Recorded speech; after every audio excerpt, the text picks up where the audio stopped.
So I was in the gym the other day and it started to smell like Yellowstone, a little bit sulfury. So athletes, if you didn't know, intense exercise and prolonged exercise can actually functionally impair your gut health, leading to inflammation, poor nutrient absorption, and over time, possibly impair your performance.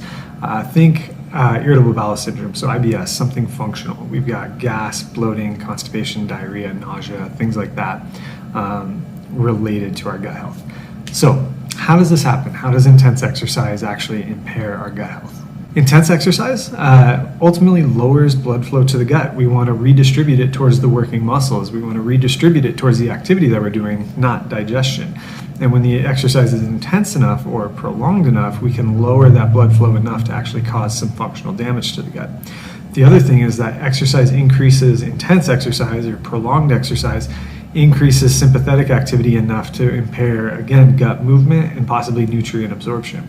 So we see this over time leads to gut damage, so signs of impaired gut lining integrity, and we see inflammation in both the gut and systemically throughout the body over time. How intense does the exercise have to be?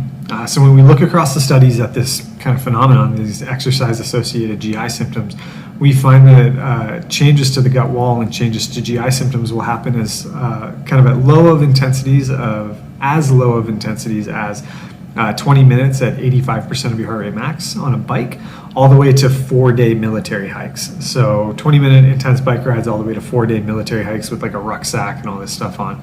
And when we think about it, that intensity matches most ice hockey practices, soccer practices, games, CrossFit events, things like that. So if you are active in any way for longer than 20 minutes and it's somewhat intense, you're probably having an impact on your gut. And over time, if you're not doing anything about it and if your diet isn't supportive of your gut health, you might see impairments in your recovery and performance. So what can we do about it?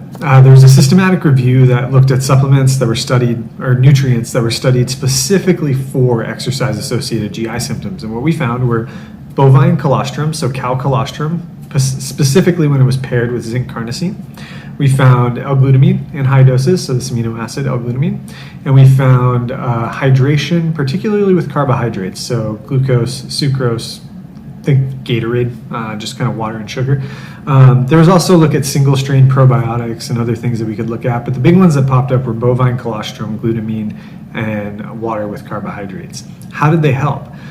They all helped by preventing damage to the gut lining. They improved tolerance to low blood flow. They improved tolerance to heat, that sort of stress that you would see. Provided energy support to the gut, so glutamine and carbohydrate helped with that. And it minimized sort of the immune inflammatory process that would happen with gut damage. The big takeaway here is that if you're an athlete that could clear a locker room with your gas, improving your gut health might actually also improve your recovery and performance, as well as how well you're accepted in the locker room. If you like this video, if you learned something, go ahead and give me a thumbs up. Go ahead and subscribe for more content. Appreciate you all.